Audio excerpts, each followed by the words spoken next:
Hello, Butcher Party. Namaskar, Adab, Sat Shri Akal, and Kim Chu. Welcome to SSP, the finest and easiest way to learn the concept, the channel, and the place where you can feel the physics and then you realize that you are a dish mohabbat with a subject. तो बच्चा लोग complete X-rays का ये दूसरा segment है and यहाँ से आप एक्सपेक्ट कर सकते हैं कि नीट में से एक क्वेश्चन पूछता ही है। आपके बोर्ड के अंदर ये टॉपिक कैंसिल हो चुका है, लेकिन बहुत ही प्यारा टॉपिक है। अगले 30, 35, 40 मिनट तक बने रहना, आपको प्यार हो जाएगा इस टॉपिक के साथ। इस तरीके से पढ़ाऊंगा एंड फर्स्ट टाइम है कि मैं एसएसपी प्लेटफॉर्म पर नीट का पूरा सिलेबस कंप्लीट करा रहा हूँ, राइट। सो प्रचंड बैच, जो बच्चे पहली बार देख रहे हैं उनको बता दूं, प्रचंड बैच का प्लेलिस्ट वीडियो के डिस्क्रिप्शन बॉक्स में जाइए या चैनल के वीडियोस में जाइए। वहाँ पर आपको पूरा का पूरा नीट का पॉइंट, नीट का चैप्टर वाइज पूरा रिविजन सेशन मिल जाएगा। लाइव क्लासेस भी है एंड कुछ इस तरीके के रिकॉर्डिंग सेशंस भी है। वैसे जनरली 6 से 8 में मैं लाइव आ रहा था, लेकिन पैर में बहुत गंदा सा हादसा हो गया, जिसकी वजह से हम अभी लाइव बैठ के कंटिन्यू कर रहे हैं इस तरीके से। तो बच्चा लोग क्लास को स्टार्ट करते हैं। जिन बच्चों ने कल की क्लास नहीं देखी है उन्हें मैं कहूँगा कि ये हैंड रिटन नोट्स टेलीग्राम से मिल जाते हैं। एंड कल हम लोगों ने Lyman, Barmer, Paschen, bracket, fund, ये सारी चीज़ें पढ़ ली थी। एक्साइटेशन एनर्जी क्या है, आयनाइजेशन पोटेंशियल क्या है, इन तमाम चीज़ों पर हमने चर्चा कर लिया था। अब एंट्री मारते हैं बच्चा लोग एक्सरेज के अंदर। जो बच्चे कल का सेशन नहीं देखे हैं वीडियो को जरूर देख लेना, प्रीवियस सेशन सब कुछ प्लेलिस्ट में आपको मिल जाएगा। चलो, तो एक्सरेज की प्रोडक्शन की पहले बात कर लेते हैं कि एक्सरेज जब सबसे पहली बार पैदा हुआ था तो वो कैसे हुआ था। हालांकि सभी को पता है कि अगर आज हमें चोट लगती है, मुझे भी लग गया पैर में, तो एक्सरेज कराना पड़ता है। एक्सरेज आपके शरीर के अंदर की जो हड्डियाँ होती है उसका बहुत क्लियर कट इमेज दे पाता है। क्लियर कट कहना गलत होगा क्योंकि अब एमआरआई मशीन आ गई है, एमआरआई जो पूरा अंदर डीप तक और जा करके बताता है, लेकिन पहले एक्सरेज ही चलता था। तो यार एक्सरेज में ऐसी क्या खास बात है कि जिससे वो शरीर को पेनिट्रेट करके शरीर के अंदर जा करके हड्डियों तक का इमेज दे देता है। तो इससे एक चीज़ साबित हो रही है कि एक्सरे एक ऐसी लाइट हुई या कुछ ऐसा कह सकते हैं कि सोर्स हुआ जिसका एनर्जी बहुत ज़्यादा होता होगा, राइट। अगर एनर्जी ज़्यादा है तभी तो वो शरीर को पेनिट्रेट करके शरीर के छोटे छोटे पोर्स में से अंदर जा करके हड्डी का इमेज हमें दे पा रहा है। तो इसको बनाने वाले साइंटिस्ट कौन थे? रॉन्जन करके एक साइंटिस्ट थे बच्चा, और इन्होंने जिस तरीके का सिस्टम यूज़ किया था उसे कूलिज ट्यूब कहते हैं। कूलिज ट्यूब ये बेसिकली आपको अलग अलग, अगर आप बुक में देखेंगे तो अलग अलग दिखेगा, बट इसके अरेंजमेंट के अंदर 3-4 चीज़ें मेन है जो मैं आपको समझाता हूँ। यहाँ पर ये फिलामेंट है, ये टंगस्टन का फिलामेंट है।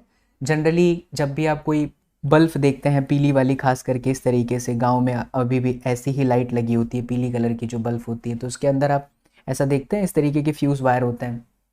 फिलामेंट कुछ उसी शेप का होता है। तो मैं जो बनाने जा रहा था कुछ इंजेक्शन टाइप बन गया, बट डायग्राम से ज़्यादा फील इंपॉर्टेंट है, सो फील कराता हूँ मैं। तो ये जो फिलामेंट है बेसिकली इसमें से करंट पास होती है और इसे कैथोड नाम दिया गया है। फिनोमिना यहाँ पर यह है, फिजिक्स का फंडा यहाँ पर यह है कि जब इसमें से करंट पास होती है बच्चा, तो ये जो टंक्शन का फिलामेंट है वो गर्म हो जाता है, और गर्म होने की वजह से ये अपने में से, इस कैथोड में से इलेक्ट्रॉन्स को बाहर निकाल देता है, यानी इलेक्ट्रॉन्स पैदा हो गए। अब जाहिर सी बात है कि ये जो इलेक्ट्रॉन्स पैदा हुए हैं वो इतने ज़्यादा एनर्जेटिक नहीं होंगे, क्योंकि टंगस्टन गर्म हुआ, करंट उसमें से पास आउट हुई और इलेक्ट्रॉन्स चुबक चुबक करके बाहर निकल गए। व्हाट इज दिस चुबक? Is a kind of energy, ठीक है। तो ये जो इलेक्ट्रॉन्स बाहर निकले वो इतने ज़्यादा एनर्जेटिक नहीं थे। लेकिन अब यहाँ पर दूसरा गेम, बहुत बड़ा गेम खेला जाता है। वो गेम क्या है कि इस स्पेस के अंदर यहाँ पर एक बहुत ज़बरदस्त पोटेंशियल डिफरेंस क्रिएट किया जाता है एक्सरेज को बनाने के लिए। यहाँ पर जो पोटेंशियल यूज़ करते हैं बच्चा, वो पोटेंशियल डिफरेंस, या कह दीजिए जो जो हम पोटेंशियल डिफरेंस यूज़ कर रहे हैं, सेट कर रहे हैं, वो 20,000 से लेकर के 40,000 वोल्टेज तक का होता है। अब अगर मैं आपसे कहूँ कि क्या इतनी प्रचंड मात्रा की जो वोल्टेज है, एनर्जी है, क्या वो इस इलेक्ट्रॉन को काफ़ी ज़्यादा एनर्जेटिक करने के लिए पॉसिबल है? मतलब कि रिस्पॉन्सिबिलिटी उठा लेगी? आंसर है यस सर। सर बट यहाँ पर ये चीज़ भी समझना बहुत ज़रूरी है कि कैसे हम कह दे रहे हैं कि अगर हमने यहाँ पर पोटेंशियल डिफरेंस दिया तो यहाँ से पैदा होने वाले इलेक्ट्रॉन जो कि करंट के पास होने से, गर्म होने से निकल रहे थे, वो एनर्जेटिक हो गए। तो यहाँ पर छोटा सा फिजिक्स का एक फॉर्मूला काम करता है। वो फार्मूला क्या, जरा देखिए। हम सब जानते हैं कि V is equal to W divided by Q, right बच्चा लोग। So W is equal to क्या हो जाएगा, Q into V. Basically W ही हमारे लिए एनर्जी है, यहाँ पर हाफ mv² काइनेटिक एनर्जी की मैं बात कर दूं, और चार्ज जो है इलेक्ट्रॉन है, एंड देन v। इसका मतलब ये हुआ बच्चा पार्टी कि वोल्टेज जितना ट्रमेंडस होगा, काइनेटिक एनर्जी भी उतनी ज़्यादा होगी। That means now it is pretty clear कि जो इलेक्ट्रॉन्स बाहर निकल रहा है उसको ज़बरदस्त पोटेंशियल डिफरेंस मिला, और उस पोटेंशियल डिफरेंस के मिलने से ये अपनी पूरी ताकत के साथ, ये पूरी ताकत के साथ एनोड पर टकराएगा। एनोड यहाँ पर ध्यान रखिए ट्रांजिशन एलिमेंट के बनाए जाते हैं। Molybdenum you can consider one of the good transition element, right. तो जब ये इलेक्ट्रॉन जबरदस्त मात्रा लेकर के एनर्जेटिक होकर के टकराता है एटम के साथ, इस एनोड के साथ, इस एनोड के मटेरियल के साथ, तो क्या सिचुएशन होगा। जस्ट इमेजिन कि एक इलेक्ट्रॉन बहुत जबरदस्त मात्रा की एनर्जी लेकर के किसी के साथ टकरा रहा है। अब एनोड के अंदर भी तो बहुत सारे एटम है, ऐसा तो है नहीं कि एक ही एटम होगा। 6.023 10⁻23 हो जाता है एक मोल के अंदर। तो यहाँ पर तो एनोड का मटेरियल आप यूज कर रहे हो। तो जब ये इलेक्ट्रॉन खूब ज्यादा एनर्जी लेकर के एनोड के साथ टकराता है तो फिर वो एनोड के यहाँ से इस तरफ से एक स्क्रीन पर देखा जाता है कि भैया हमें एक्सरेज मिलना शुरू हो जाती है। मतलब एक जबरदस्त एनर्जी वाली लाइट बाहर निकलते हुए दिखाई देती है, वही होता है बच्चा एक्सरे।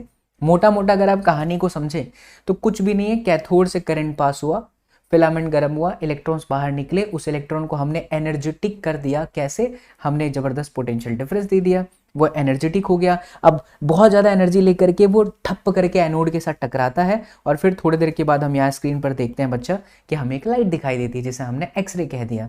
ये तो हमने मोटा मोटा कहानी समझा। अब हम थोड़ा डीप में जाएंगे, कुछ ग्राफ से समझेंगे बहुत सारी चीज़ें। क्लियर है बात यहाँ तक बच्चा लोग? ठीक है, तो प्यार वाला बटन दबा दीजिएगा।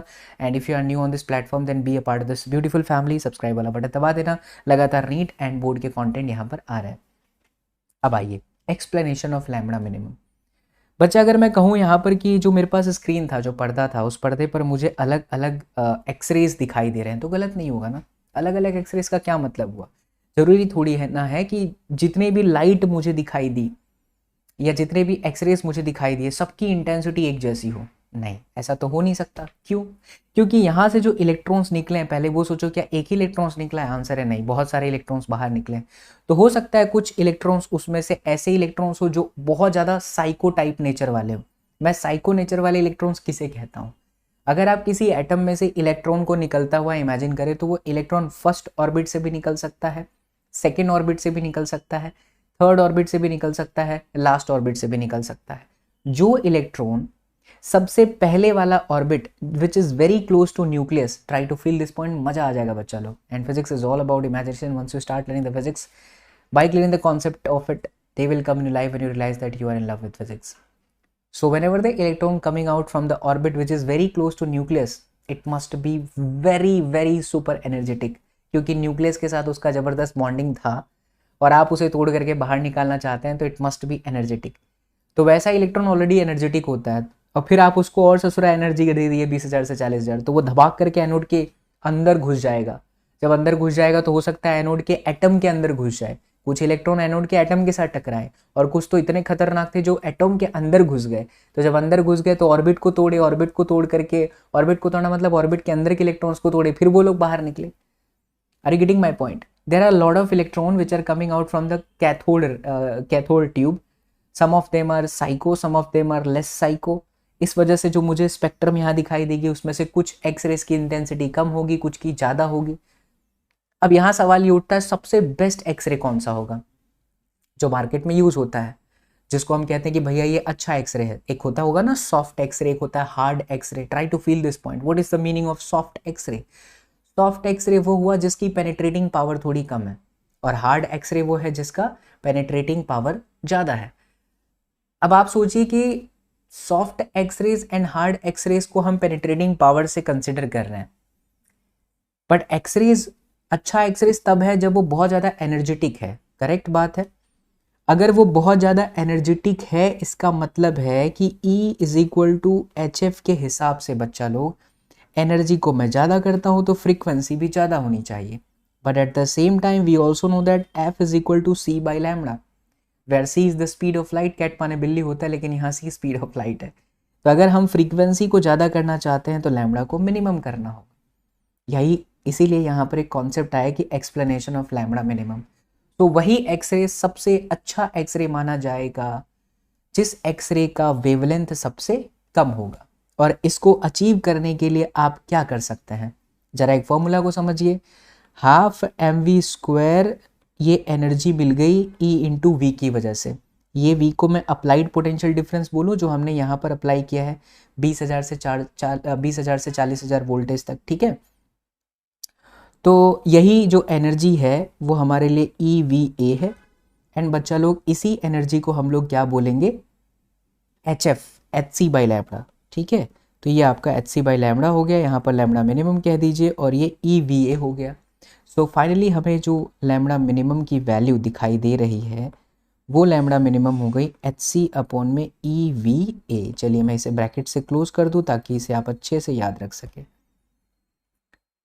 तो सवाल का आंसर क्या है कि भैया बेस्ट एक्सरे कौन सी है? बेस्ट एक्सरे वो है जिसका लैम्डा मिनिमम है। अब लैम्डा मिनिमम किसका होगा? जिसके अंदर ये सबसे ज़्यादा होगा, अप्लाइड पोटेंशियल डिफरेंस। इसीलिए आप देख रहे हो 20,000 से 40,000 वोल्टेज दिया जाता है to produce such kind of x-rays, जो आपकी बोन्स की पिक्चर्स को लेकर के स्क्रीन पर आ जाते हैं। तो ये है लैम्डा मिनिमम, राइट। अब थोड़ा सा डीप में चलते हैं बच्चा, और अच्छे से समझते हैं कि हमें एक्सरेज को और बेहतर समझना है तो क्या होगा। तो यहाँ पर आ रहा है कैरेक्टरिस्टिक ऑफ एक्सरे स्पेक्ट्रम का टॉपिक। जैसा कि मैंने आपको बताया कि ये जो इलेक्ट्रॉन्स बाहर निकले, इसमें से कुछ इलेक्ट्रॉन्स बहुत ज़बरदस्त एनर्जी वाले हैं, बहुत ज़्यादा साइको नेचर वाले हैं। और वो कौन से हैं?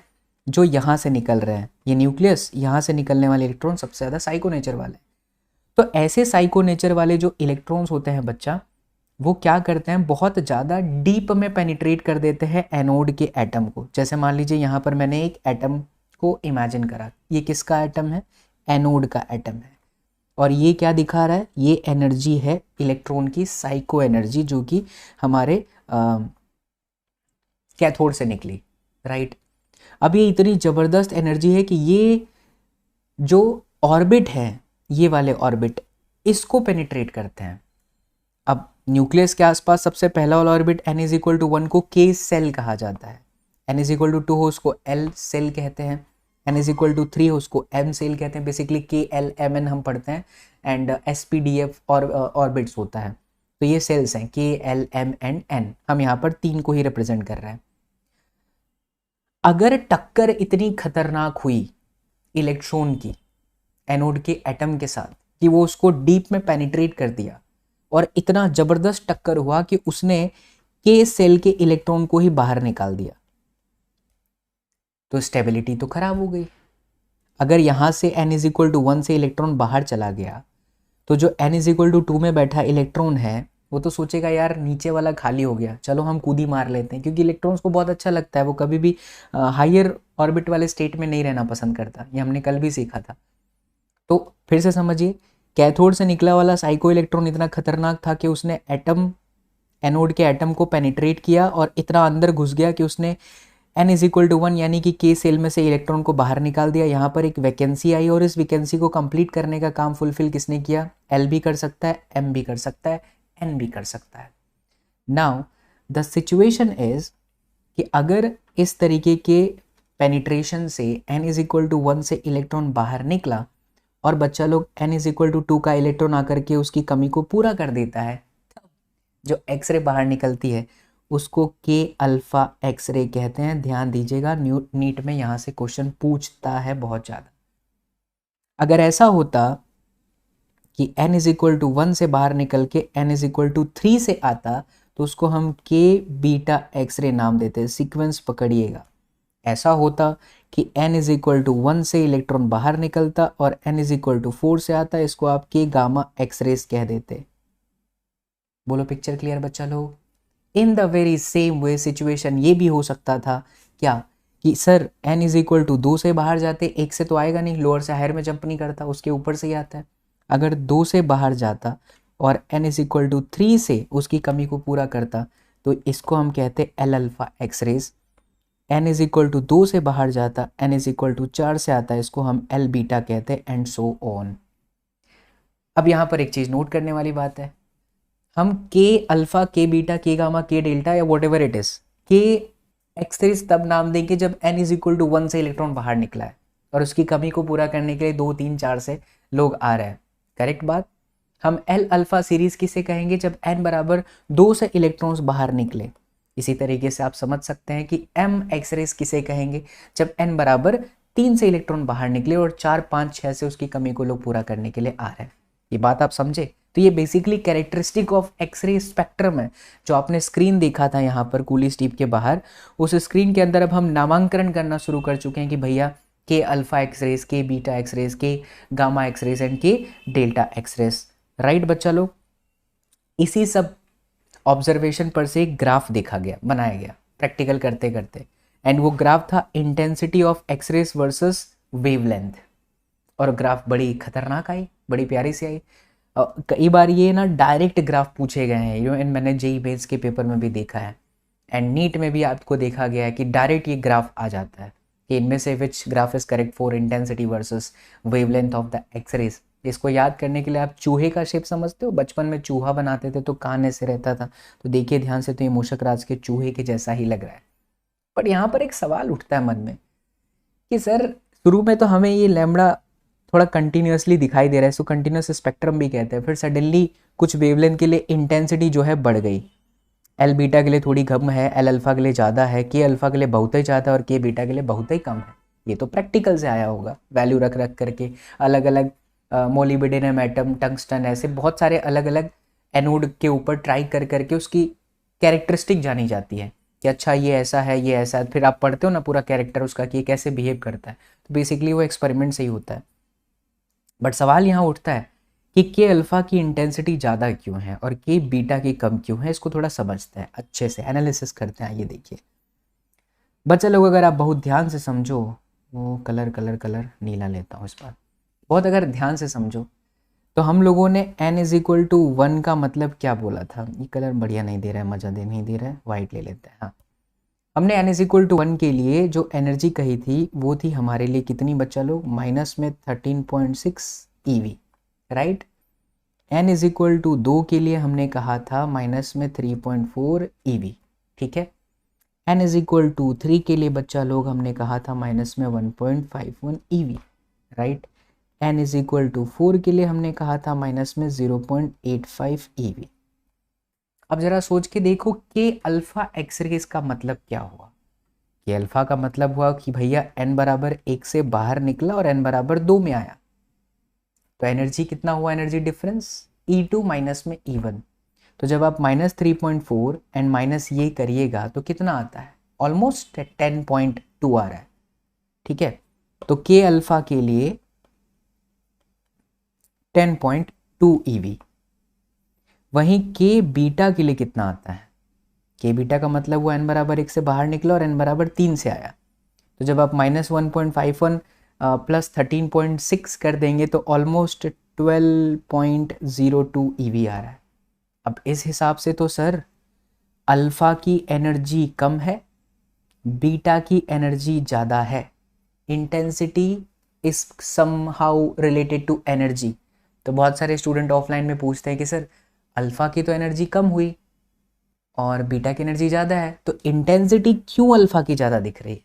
अब यहाँ पर एकदम डीप फिजिक्स है, try to feel the point बच्चा लोग। मैं आपको एक्सप्लेन करता हूँ, देखना ध्यान से। n बराबर 1 एंड देन n बराबर 2, और एक और कंसिडर कर लेते हैं। मेरा यहाँ पर डायग्राम छोटा पड़ रहा है, रुको मैं दूसरे स्लाइड पर चलता हूँ, जस्ट अ सेकेंड।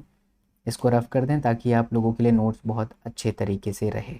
ठीक है, हम चलते हैं नए वाले स्लाइड पर। आइए बच्चा देखिए, तो मैंने कहा n बराबर 1, n बराबर 2 एंड n बराबर 3। अब आप सोच करके देखो कि n बराबर 1 में यहाँ पर एक वैकेंसी है और यहाँ पर एक इलेक्ट्रॉन है और एक यहाँ पर इलेक्ट्रॉन है। नाउ टेल मी किसकी पॉसिबिलिटीज ज़्यादा होगी जंप मारने की इन n is equal to 1।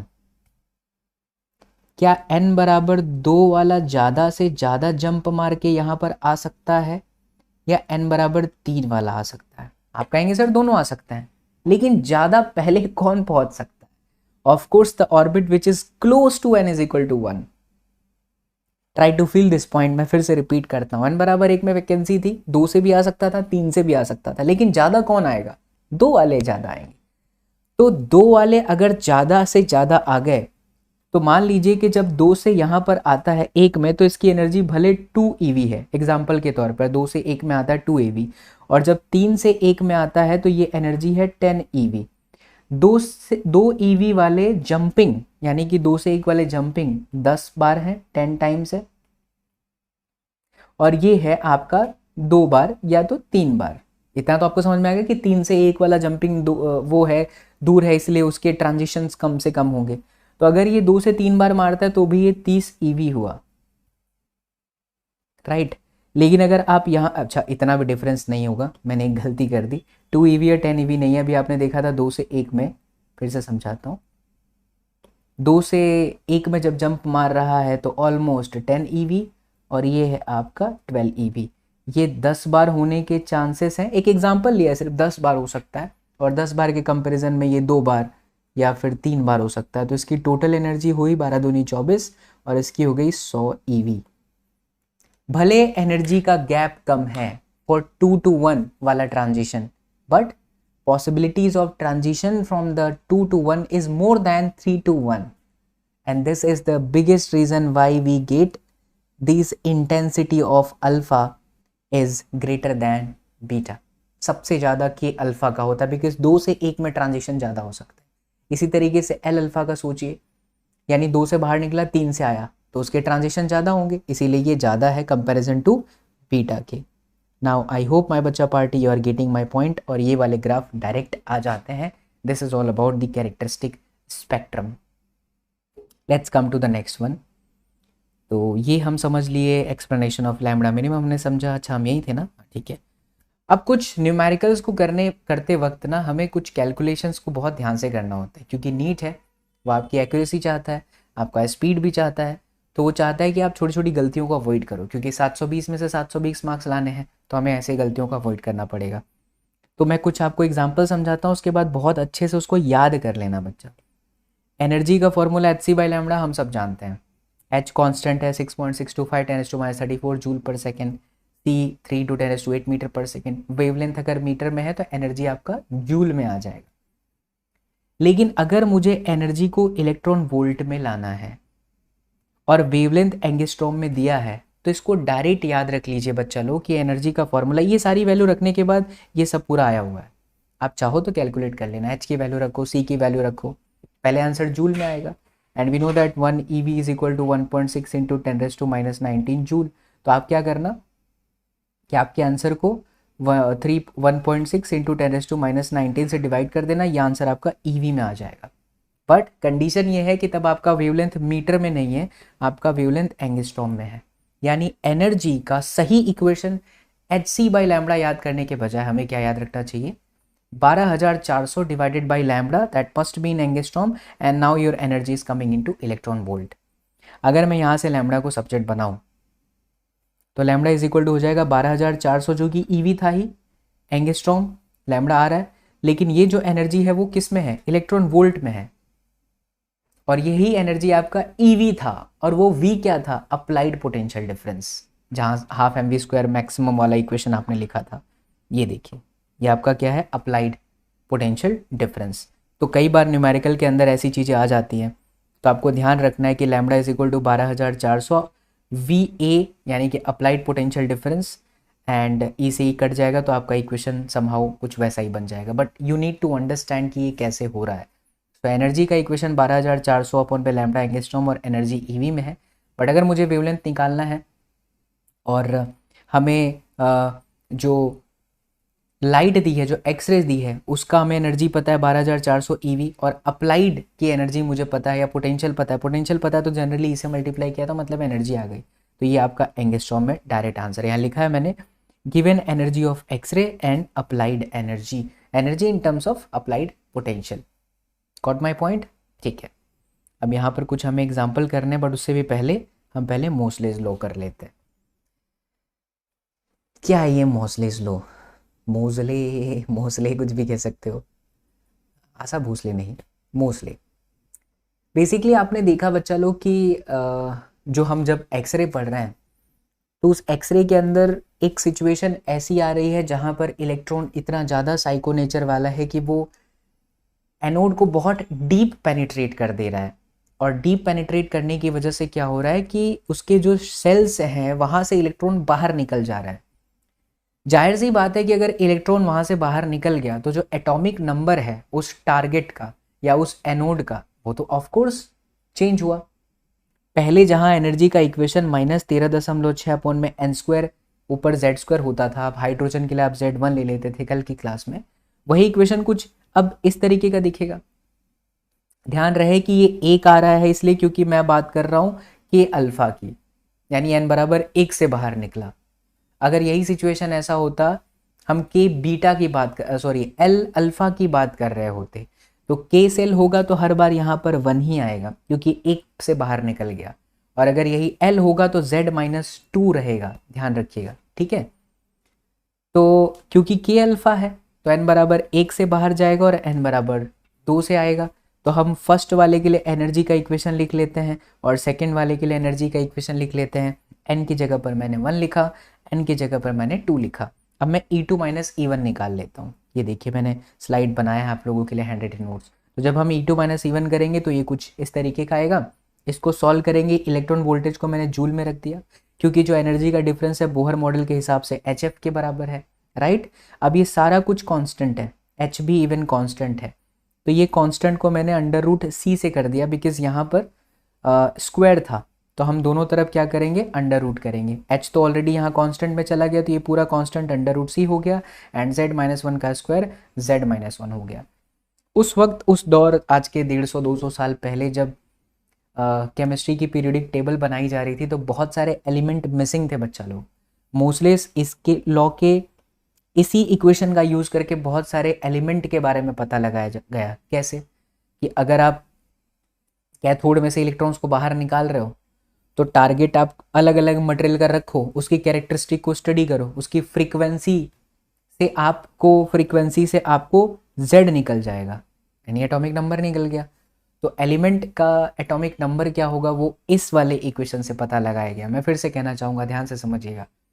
X ray spectrum में हमको फ्रीक्वेंसी मिल गई, ठीक है, और इस इक्वेशन का यूज़ करके हमने Z निकाल दिया तो हमें एटॉमिक नंबर पता चल गया कि अच्छा ये वाले ट्रांजिशन एलिमेंट की Z जो एटॉमिक नंबर है वो ये है। यानी एटॉमिक नंबर को कैलकुलेट करने का ये सबसे अच्छा तरीका है। ध्यान रहे, नीट को अगर आप बेहतर करना चाहते हो तो छोटी छोटी बातें बहुत इंपॉर्टेंट होती है। हमको ये जो 1 लिखा हुआ है उसी को स्क्रीनिंग इफेक्ट या स्क्रीनिंग कांस्टेंट कहा जाता है। स्क्रीनिंग कांस्टेंट अगर K है तो 1 होगा, L है तो 2 होगा, M है तो 3 और N है तो 4, इसके अलावा और कुछ नहीं हो सकते। यहाँ लिखा भी है screening constant for K it is going to be 1। It's done. तो जितना कुछ भी आपके एक्सरे से क्वेश्चन बन सकता है वो सब इसी लेक्चर के अंदर मैंने एक्सप्लेन कर दिया। अब आपको 3-4 बहुत अच्छे एग्जाम्पल बताता हूँ कि कैसे क्वेश्चन एक्सरेस के अंदर आते हैं। जनरली वेवलेंथ कैलकुलेट करने को हुआ, एनर्जी कैलकुलेट करने को हुआ तो कोई भी बच्चा कर सकता है, लेकिन कुछ थोड़े से इधर उधर घुमा के क्वेश्चन पूछे तो वो कैसे क्वेश्चन बन सकते हैं, आइए उसको हम समझते हैं। तो ये देखिए सबसे पहला एग्जाम्पल, राइट बच्चा लोग, लेट्स स्टडी दिस एग्जाम्पल। तो ये नीट का ही क्वेश्चन है, ये all India pre medical test का। जो कुछ भी मैं पढ़ा रहा हूँ वो पूरा का पूरा हैंड रिटन नोट्स आपको टेलीग्राम में मिलता रहेगा, इसलिए बार बार कहता हूँ टेलीग्राम को ज्वाइन करना ना भूलें, लिंक वीडियो के डिस्क्रिप्शन बॉक्स के अंदर है। For tungsten atomic energy level of, writing पे मत जाइए बच्चा, मुझे पता है बहुत घटिया है लेकिन ठीक है चल जाएगा। For tungsten atomic energy level of KLMR given 69.5 की electron voltage, kilo electron voltage 11.3 and 2.30 kilo electron voltage. तो टंगस्टन है और उसके अंदर अगर K निकलता है, एक्सरे L निकलता है और M निकलता है तो उनकी एनर्जीज दे रखी है। कह रहा है कि for obtaining the lambda minimum what should be the potential and also calculate lambda alpha and lambda beta. अगर मुझे वेवलेंथ को मिनिमम वेवलेंथ चाहिए तो पोटेंशियल कितना होना चाहिए, अप्लाइड पोटेंशियल कितना होना चाहिए, और उसके साथ साथ में हमें लैम्बडा अल्फा और लैम्बडा बीटा भी पूछ रहा है। देखो बच्चा सिंपल सा क्वेश्चन है लेकिन घुमाता है तो फिर बच्चे थोड़ा सा डर जाते हैं, उसको सही करने का काम बाबा SSP करेंगे। आइए देखिए, कलर ये वाला अच्छा लग रहा है, हाँ। अब जैसा कि यहाँ पर मेरे पास में एनर्जी 69, ये देखो एनर्जी है 69.5 किलो इलेक्ट्रॉन वोल्टेज, राइट बच्चा। Now we know that energy is equal to what, E into V, W is equal to QV, Q हमारा E है। तो बेसिकली एनर्जी ही पोटेंशियल में कन्वर्ट हो जाता है। तो ई से ई कट जाएगा, तो यहाँ से मुझे 69.5 वोल्टेज जो है आंसर मुझे दिखता हुआ लग रहा है। अब आप बोलेंगे सर आपने 69.5 को ही क्यों सिलेक्ट किया? बड़ा सिंपल सा बात था बच्चा, lambda is equal to H C upon में ई वी। मुझे इसे मिनिमम करना है तो मुझे इसे मैक्सिमम ही लेना पड़ेगा, यानी जो अब पोटेंशियल है वो है 69.5 इंटू 10⁻³ वोल्टेज। डन। अब आपसे वो यहाँ पर सवाल क्या करता है, जरा ध्यान दीजिए, lambda alpha and lambda beta. Now मेरे लाल बाल गोपाल ध्यान से देखना, E2 माइनस में E1 is equal to what? That is h C upon में लैम्बडा। ठीक है, राइट। सो अगर मैं यहाँ से लैम्बडा को सब्जेक्ट बनाता हूँ, so lambda is equal to H C upon में E2 माइनस में E1। अब देखिए यहाँ पर वो इक्वेशन का कितना अच्छा यूज़ हो जाएगा। हमें लैम्बडा एंगस्ट्रॉम में चाहिए, तो यही इक्वेशन को हम लिखेंगे 12400 और ये आपका EV एंगस्ट्रॉम में हो जाएगा। और E2 एंड E1 हमारे पास में है, E2 का मतलब L और E1 का मतलब K। तो 69.5 एंड 11.3 हमारे पास में यहाँ पर साफ साफ है, तो इन दोनों का हम डिफरेंस ले लेते हैं, राइट। तो 69.5 माइनस में 11.3, इक्वेशन को जब हम माइनस करते थे, E2 माइनस E1 करते थे, तो ऑटोमेटिकली वो प्लस ही आता था, राइट। जैसे यहाँ पर देखिए मोजलेस वाले में मैंने एक्सप्लेन किया है, ये देखो जब आप E2 माइनस E1 करोगे तो आपका आंसर प्लस में ही आ जाता है। तो एनर्जी आप कैलकुलेट कर रहे हो, वैसे भी वेवलेंथ है तो वो नेगेटिव तो हो नहीं सकता, तो इसीलिए 69.5 एंड देन माइनस 11.3, और ये किलो को आप चेंज कर लो बिकॉज इलेक्ट्रॉन वोल्ट के अंदर है। अब आप इसको सॉल्व कर लीजिए, तो यहाँ से आपको लैम्बडा अल्फ़ा मिल जाएगा। इसी इक्वेशन का यूज़ करना है लैम्बडा बीटा के लिए भी, 12400, और क्योंकि लैम्बडा बीटा की बात करें तो 1 से बाहर जाएगा, 3 से आएगा, तो हम यहाँ पर 69.5 माइनस में क्या कर देंगे 2.30 इंटू 10⁻3। सॉल्व कर लीजिए बच्चा, will get your answer. Done, मज़ा आया, ग्रेट। चलो तो अब आगे बढ़ते हैं, let's go for the next example. अब यहाँ पर हम सवाल में देख पा रहे हैं कि हमें क्वेश्चन दिया हुआ है कि wavelength for the K alpha x-rays is 71 picometre, DC centi milli micro nano pico. तो नैनो में कितना होता है -9, और पिको में 3 और बढ़ा दीजिए तो माइनस में 12। तो इसको हम एंगस्ट्रॉम में चेंज कर लेते हैं, बिकॉज एंगस्ट्रॉम में करने से हमारा काम आसान हो जाता है। तो 0.71 एंड देन एंगस्ट्रॉम, बिकॉज 10⁻12 था ही, इंटू 10⁻2 हटा दूंगा तो वो -10 के साथ एंगस्ट्रॉम में कन्वर्ट हो जाएगा। Now the question is energy of the molybdenum atom with alpha with a K electron knocked out is 23.32. Oh, then what will be the energy of this atom when L electron is knocked out? अगर K से बाहर निकलता है तो energy 23.32 है, तो अगर L से बाहर निकले तो क्या होगा? नाउ यू नो दैट कि अल्फा का सिचुएशन का मतलब ही यही होता है कि n बराबर 1 से बाहर निकले और n बराबर 2 से अंदर आ जाए। तो E के माइनस में EL is equal to H C upon में लैम्बडा, ठीक है, लैम्बडा अल्फा। सो ये हो गया 12400 एंगस्ट्रॉम में एंड अपॉन में lambda alpha, and that should be in EV, right बच्चा लोग। सो क्लियरली पता चल रहा है यहाँ पे, राइट। सो लैम्बडा अल्फा हमारे पास में 0.71 एंगस्ट्रॉम है, इसको सॉल्व करके यहाँ पर एक अमाउंट आ जाएगा, वैल्यू आ जाएगी। नाउ सी ई के मेरे पास में है तो EL आप कैलकुलेट कर सकते हैं। अभी छोटा सा टास्क आपको दिया बच्चा लोग, कैलकुलेशन आप करेंगे एंड कमेंट करके जरूर बताना कि आपका क्या आंसर आया। मजा आया इस क्वेश्चन को करने में। एक और बहुत इंटरेस्टिंग क्वेश्चन, और सारे प्रीवियस ईयर के क्वेश्चन उठा रहा हूँ मैं, नीट का एग्जाम्पल है, पढ़िए ध्यान से। यहाँ लिखा हुआ है electron current in x-ray tube operating at 40 kilo voltage is 10 milli ampere, यानी वोल्टेज दे रखा है और इस वोल्टेज पर जो करंट पास हुई वो 10 मिली एम्पियर की है। सवाल ये कहता है कि assume that an average of 1% of the total, दो बार में लिखा, an average of 1% of the total kinetic energy of electron hitting the target is converted into the x-rays. 1% total energy का 1% ही जो है वो टारगेट को हिट कर रहा है एक्सरे में कन्वर्ट करने के लिए। तो सवाल है कि what is the total power of the x-ray and how much heat is produced at the target. Basically यहाँ पर आपको टोटल पावर कितना यूज़ हुआ वो बोल रहा है। तो power P is equal to V into I. Total voltage कितना है बच्चा लोग, 40 किलो यानी 10⁻³ एंड मिली है, मतलब कि 10⁻³ मिली है, वो मिली नहीं हुई, तो ये 400 वाट यानी इतना पावर यूज़ हो रहा है। बट उसमें से सिर्फ 1% का ही कन्वर्जन हो रहा है, राइट। तो ज़रा ध्यान से समझो कि अगर 1% का ही कन्वर्जन हो रहा है तो एक्चुअल में इसका यूज़ कितना हुआ, यानी जो पावर ऑफ एक्सरे हुआ वो तो सिर्फ 1% ही है। तो 400 का जब आप 1% निकालिएगा तो कितना हो गया, 4 वाट। सिर्फ 400 वाट में से सिर्फ 4 वाट ही एक्सरेज में डिलीवर हो रहा है। तो बाकी के 396 वाट कहाँ जाएंगे, ऑफ कोर्स लॉस हो जाएंगे। सवाल में दूसरा नंबर पे यही पूछता है कि how much heat is produced at the target. तो ये जो लॉस हुआ वो हीट के फॉर्म में चला जाएगा, यानी कि जो हीट लॉस हुआ वो आपका हो गया 400 माइनस में 4 जो यूज़ हो गए 396। तो this is the end of the class बच्चा लोग। आई होप आप लोगों को बहुत मजा आया होगा। ये चैप्टर भी हमारा समाप्त हो चुका है। अभी 2-3 दिन और रेस्ट मोड पर हो सकता हूँ बिकॉज एंकल के अंदर बहुत ही गंदा वाला स्प्रेन है, वो हमारी ही गलती थी।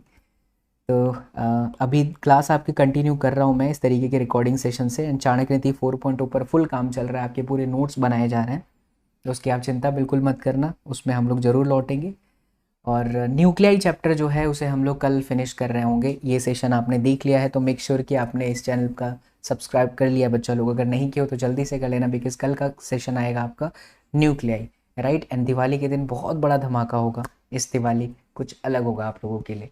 सो I hope you people have enjoyed the class. Make sure कि आप लोगों ने मुझे इंस्टाग्राम पे फॉलो कर लिया है एंड साथ ही साथ डेली नोट्स के लिए टेलीग्राम को भी ज्वाइन कर लो, लिंक वीडियो के डिस्क्रिप्शन बॉक्स में। So thank you so much. See you all in the next class. Till then, do whatever you want to do, man. But don't trouble your mom. Love you all. Take care. Jai Hind.